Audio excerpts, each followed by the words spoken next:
জানিয়ে দিচ্ছি আজকের সংবাদপত্রের গুরুত্বপূর্ণ শিরোনামগুলো।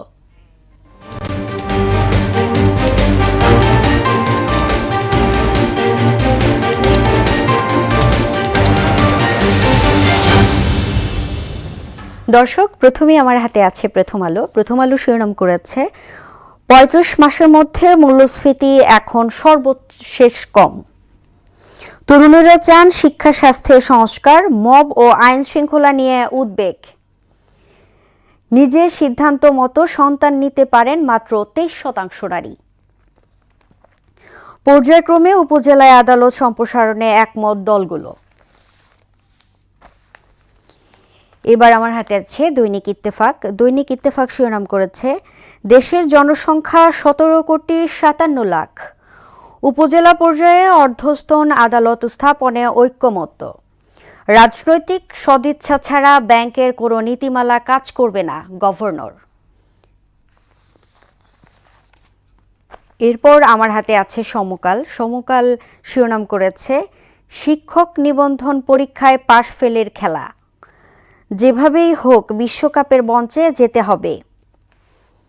গর্ভধারণের সিদ্ধান্ত নিতে পারে না ৭৭% নারী। বাংলাদেশ প্রতিদিন শিরোনাম করেছে ৩ মামলায় অব্যাহতি পেলেন খালেদা জিয়া। তরুণদের দৃষ্টিতে এগিয়ে বিএনপি। সাংবাদিকদের হুমকি, স্বাধীন সাংবাদিকতার প্রতিবন্ধক।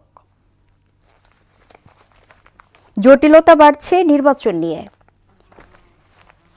এবার আমার হাতে আছে যুগান্তর শিরোনাম করেছে বাংলা ব্লকেট কর্মসূচিতে স্থবির দেশ। কাশিমবাজার কুঠির ষড়যন্ত্র। ৫৮৭ প্রস্তাবের ৪৩৬টিতে একমত বিএনপি।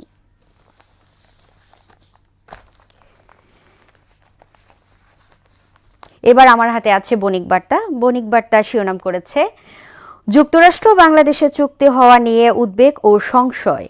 ১ বছরেরও বেশি সময় ধরে দেশের পুঁজিবাজারে নতুন আইপিও আসেনি। এবং সর্বশেষ দ্য ডেইলি স্টার শিরোনাম করেছে Dhaka gets some relief in US trade tariff. 83% youth show no interest in politics. Blockade intensify as students from committed। এই ছিল সংবাদপত্রের গুরুত্বপূর্ণ শিরোনাম।